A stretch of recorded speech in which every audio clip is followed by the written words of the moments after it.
الحمدللہ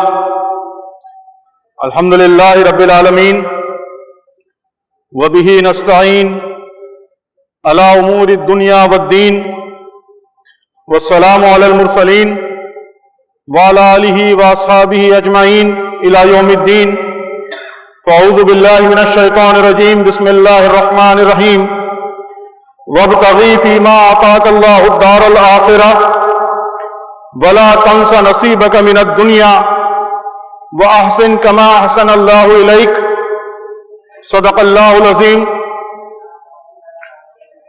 محترم بزرگوں اور عزیز نوجوان دوستوں،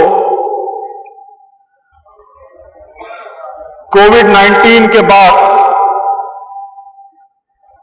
ایک بڑا بحران، بڑا کرائسس ہمارے ملک میں بلکہ ساری دنیا میں ہمارے سروں پر منڈلا رہا ہے۔ ہیلتھ کرائسس تو چل ہی رہا ہے، ہم نہیں جانتے کہ یہ سلسلہ کب تک چلے گا، لیکن اس کے پہلو بہ پہلو اس کے ساتھ ایک بڑا معاشی بحران، اکنامک کرائسس بھی ہمارے دروازوں پر دستک دے رہا ہے۔ کل پرسوں جو رپورٹیں آئیں، آپ نے اس کا مطالعہ کیا ہوگا کہ خاص طور پر ہمارے ملک میں اندازہ یہ ہے کہ کروڑوں لوگ بے روزگار ہوں گے، غربت، بھوک مری، افلاس، فاقہ کشی، محرومی، مجبوری، ان سب میں اضافہ ہوگا۔ ایسے موقع پر ہماری یعنی امت مسلمہ کی، اسلام کے نام لیواؤں کی کیا ذمہ داری ہے، اس پر میں آج کچھ عرض کرنا چاہتا ہوں۔ محترم سامعین، قرآن مجید نے ذوالقرنین کا کردار پیش کیا ہے، اور ایک مثالی کردار، ایک آئیڈیل کیریکٹر جسے فالو کرنا چاہیے،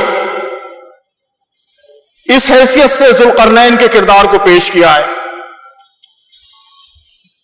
ذوالقرنینی کردار کی کیا خصوصیات ہیں، آپ اس پر غور فرمائیں قرآن مجید کا بیان کی روشنی میں۔ ذوالقرنین کا مشن کیا تھا؟ قرآن کے بیان سے معلوم ہوتا ہے کہ ان کے مشن کے 3 اجزاء، 3 پارٹس تھے۔ سب سے پہلا جز اللہ کے دین کی دعوت تھا، لوگوں کو اللہ کی طرف متوجہ کرنا تھا۔ قرآن مجید نے ان کا یہ اعلان، یہ ڈکلیریشن نقل کیا ہے کہ وَأَمَّا مَنْ آمَنَ وَعَمِلَ صَالِحًا فَلَهُ جَزَاءُ الْحُسْنَىٰ، کہ جو ایمان لائے گا، نیک عمل کرے گا، اسے ہم بہترین ریوارڈ دیں گے، اس کا اچھا بدلہ دیں گے۔ جب انہوں نے مضبوط دیوار بنا دی اور یاجوج ماجوج کے فتنے سے وہاں کی قوم کو ہمیشہ کے لیے محفوظ کر دیا، پروٹیکٹ کر دیا، تو اس کے بعد انہوں نے اپنے نام کے ڈنکے نہیں بجائے،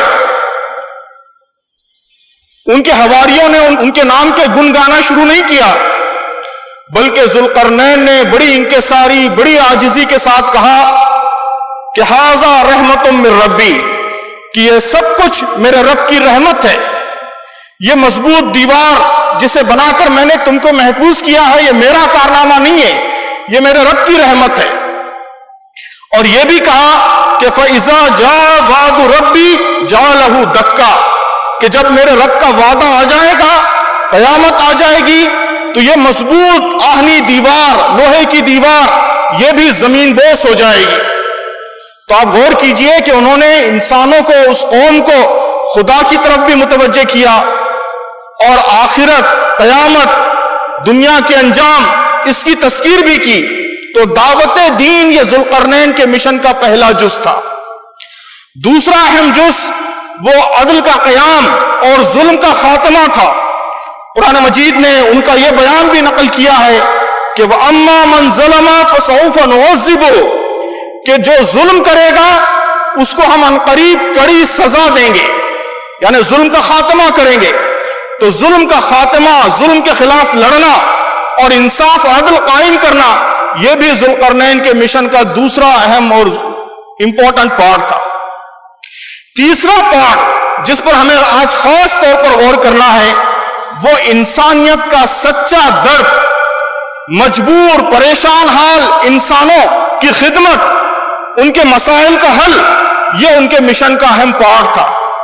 چنانچہ آپ غور کیجئے کہ وہ ایک ایسی قوم کے پاس پہنچے, دور دراز لمبا سفر کرنے کے بعد ایک ایسی قوم کے پاس پہنچے جس سے ان کا کوئی تعلق نہیں تھا, نہ قوم کا رشتہ تھا نہ نسل کا رشتہ تھا, بلکہ ان کی زبان بھی وہ نہیں جانتے تھے. قرآن نے یہ کہا ہے صاف صاف, لا یکادون یفقہون قولا, کہ ان کی زبان بھی نامانوس تھی. ذوالقرنین ان کی زبان بھی نہیں جانتے تھے, لیکن اس اجنبی قوم نے جب اپنا مسئلہ بیان کیا کہ پہاڑ کے پیچھے سے یاجوج ماجوج آ جاتے ہیں, ماؤنٹین پاس سے, درے سے, اور قتل و غارت گری مچا کر, تباہی مچا کر چلے جاتے ہیں, ہم بڑے پریشان ہیں, ہماری زندگیاں اچیرن ہیں. تو ذوالقرنین فوری اٹھ کھڑے ہوئے اور انہوں نے اپنی فہم و فراست سے, حسن تدبیر سے, حسن انتظام سے ایک پختہ دیوار بنا کر اس قوم کے مسئلے کو ہمیشہ ہمیشہ کے لیے حل کر دیا, پرماننٹ سلوشن فراہم کر دیا. تو لوگوں کے درد کو محسوس کرنا اور اس کے مسئلے کا حل بننا, سلوشن کا پارٹ بننا, یہ ذوالقرنینی کردار کی تیسری بڑی اہم خصوصیت, ان کے مشن کا تیسرا اہم جز ہے. محترم دوستو, یہ 6 نکاتی پروگرام جو ذوالقرنین کے کردار میں ہم کو نظر آتا ہے, دعوت دین, ظلم کا مقابلہ اور انسانوں کی خدمت, آپ غور کریں گے تو محسوس کریں گے کہ آج اسی پروگرام کی ہندوستان کے مسلمانوں کو ضرورت ہے. یہ پروگرام لے کر ہم اٹھ کھڑے ہوں گے تو انشاءاللہ ہمارے مسائل حل ہوں گے, ہم اس قوم کے, یہاں کے لوگوں کے دل جیت سکیں گے. ہمیں اس بات پر بھی غور کرنا ہے کہ ذوالقرنین نے ان کاموں کو انجام دینے کے لیے کیا انداز اختیار کیا, ان کا طریقہ کیا تھا. میں صرف قرآن کے بیان کی روشنی میں 2 باتوں کی طرف آج آپ حضرات کی توجہ چاہتا ہوں. قرآن مجید نے پہلی بات یہ کہی ہے کہ جب ذوالقرنین کے سامنے قوم نے اپنا مسئلہ رکھا تو ذوالقرنین نے صرف دعا کی تلقین نہیں کی, یہ نہیں کہا کہ توبہ کرو, استغفار کرو, تمہارا مسئلہ حل ہو جائے گا. یہ بھی ضروری ہے, اس کی بھی شدید ضرورت ہے. مصیبت کے موقع پہ, پریشانی کے موقع پہ اپنے گناہوں سے معافی مانگنا, اللہ سے مدد مانگنا, اللہ کی طرف رجوع کرنا, یہ ایک مومن کا شیوا, اس کا انداز, اس کا طریقہ ہوتا ہے. لیکن یہ کافی نہیں ہے, اللہ تعالیٰ نے اسباب کے استعمال کا بھی حکم دیا ہے. ذوالقرنین نے اسباب کے راستے سے اس مسئلے کو حل کیا, تدبیر اختیار کی, جو مٹیریل مینز ہوتے تھے ان مٹیریل مینز کو استعمال کیا. اور قرآن مجید کی آیتوں کو آپ پڑھیں گے تو آپ محسوس کریں گے کہ قرآن نے اس کو خاص طور پر نمایاں کیا ہے. قرآن کہتا ہے کہ وَآتَيْنَاهُ مِن كُلِّ شَيْءٍ سَبَبًا, کہ ہم نے ذوالقرنین کو ہر طرح کے وسائل, ہر طرح کے ریسورسز, ہر طرح کے اسباب فراہم کیے تھے. اور ذوالقرنین نے کیا کیا؟ فَأَتْبَعَ سَبَبًا. مولانا امین حسن اصلاحی نے اس کا ترجمہ کیا ہے کہ وہ وسائل کے در پہ ہوا, یعنی ریسورسز کو, وسائل کو اس نے تلاش کیا, جمع کیا, ان وسائل کا بہترین استعمال کیا, ریسورسز کا بہترین استعمال کیا. اس پورے قصے میں قرآن مجید نے اس فقرے کو اتبع سببا کو بار بار ریپیٹ کیا ہے. ہر مہم سے پہلے قرآن کہتا ہے کہ فاتبع سببا ثم اتبع سببا, کہ اس نے وسائل جمع کیے, ریسورسز جمع کیے, ان ریسورسز کا استعمال کیا. تو عزیزان گرامی, اور پھر تفصیل بھی ہم کو معلوم ہے کہ ذوالقرنین نے لوہے کی مضبوط دیوار بنائی اور پھر اس کو گرم کر کے سرخ کر دیا, اس پر پگھلا ہوا تانبا اڈیل دیا, یہاں تک کہ وہ اتنی مضبوط بن گئی کہ اس کو توڑنا اور اس کو مسخر کرنا یاجوج ماجوج کے لیے ممکن نہیں رہا. تو مومن یہ اسباب سے غافل نہیں ہو سکتا, چاہے ذاتی زندگی کا معاملہ ہو, چاہے اجتماعی زندگی کا معاملہ ہو, وہ اسباب جمع کرتا ہے, تدبیر کرتا ہے, پلاننگ کرتا ہے, اسٹریٹجی بناتا ہے, پلانز کو بہترین طریقے سے ایگزیکیوٹ کرتا ہے, پھر اللہ سے دعا مانگتا ہے, پھر اللہ پر بھروسہ کرتا ہے, پھر اللہ پر توکل کرتا ہے. یہی مومنانہ شیوا ہے. دوسری بات محترم سامعین, آپ غور کیجئے کہ اس قوم نے دیوار خود ہی کیوں نہیں بنا لی, ذوالقرنین سے کیوں مطالبہ کیا؟ کیا اس قوم کے پاس پیسے نہیں تھے؟ قرآن کہتا ہے کہ ایسا نہیں ہے، پیسے تھے، بلکہ انہوں نے خود آفر کیا کہ ہم پیسے تم کو فراہم کرتے ہیں. فَهَلْ نَجْعَلُ لَكَ خَرْجًا عَلَىٰ أَن تَجْعَلَ بَيْنَنَا وَبَيْنَهُمْ سَدًّا. قرآن کہتا ہے کہ ہم ٹیکس جمع کرتے ہیں، ہم پیسے جمع کرتے ہیں، آپ کو پیسے دیتے ہیں تاکہ آپ دیوار بنا دو. ذوالقرنین نے یہ آفر قبول نہیں کیا، کہا کہ مَا مَكَّنِّي فِيهِ رَبِّي خَيْرٌ، کہ میرے پاس اللہ کا دیا بہت کچھ ہے، وہ اچھا ہے.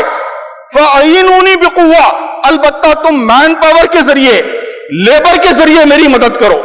تو اس سے معلوم ہوتا ہے کہ اس قوم کے پاس لیبر اور مین پاور بھی تھا اور پیسہ بھی تھا. پھر ذوالقرنین سے انہوں نے کیوں توقع کی؟ ذوالقرنین کے پاس کیا چیز تھی یونیک؟ تو غور کرنے سے معلوم ہوتا ہے کہ ذوالقرنین کے پاس آئیڈیا تھا، ٹیکنالوجی تھی، جذبہ عمل تھا، جذبہ تعمیر تھا.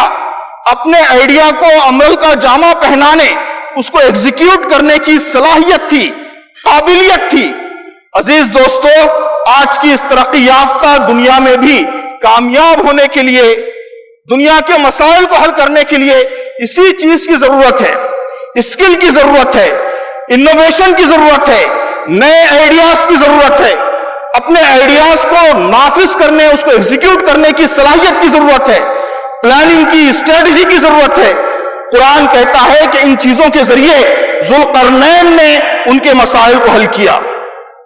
محترم دوستو، آپ اس پوری بحث کے تناظر میں اگر غور کریں گے تو محسوس کریں گے کہ آج انسانیت کو اسی چیز کی ضرورت ہے. اس موقع پر جبکہ ساری انسانیت پریشان حال ہے، غربت اور افلاس اور پریشان حالی اور طرح طرح کی پریشانیوں سے دوچار ہے، تو ہم کو یعنی امت مسلمہ کو اس دنیا میں خدا کی رحمت کا پرتو بن جانا چاہیے. ہم رحمت للعالمین صلی اللہ علیہ وسلم کی امت ہیں، ہمیں ساری انسانیت کے لیے رحمت بن کر اٹھنا چاہیے. اسلام دین رحمت ہے، اس دین رحمت کے شاہد، اس کے گواہ بن کر ہم کو اٹھ کھڑا ہونا چاہیے.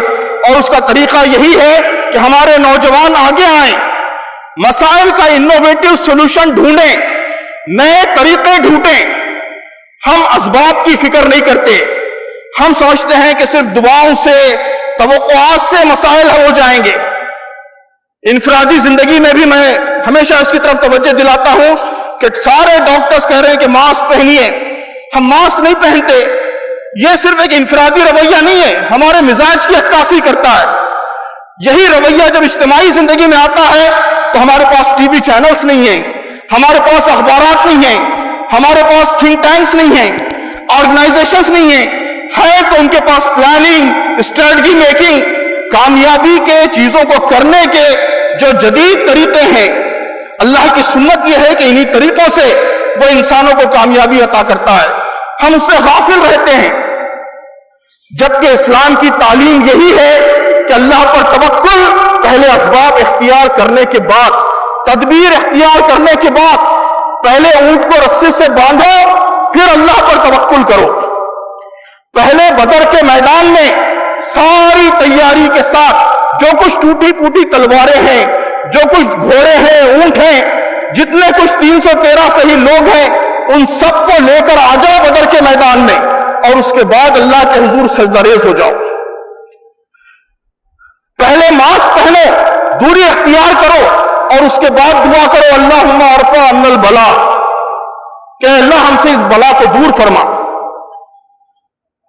پہلے پلاننگ کرو، اسٹریٹجی بناؤ، ٹیکنالوجی اختیار کرو، جدید وسائل اختیار کرو، اعلیٰ سے اعلیٰ صلاحیتوں کو جمع کرو، ان کو بہترین طریقے سے استعمال کرو، اور اس کے بعد اللہ سے مدد کی، نصرت کی امید رکھو.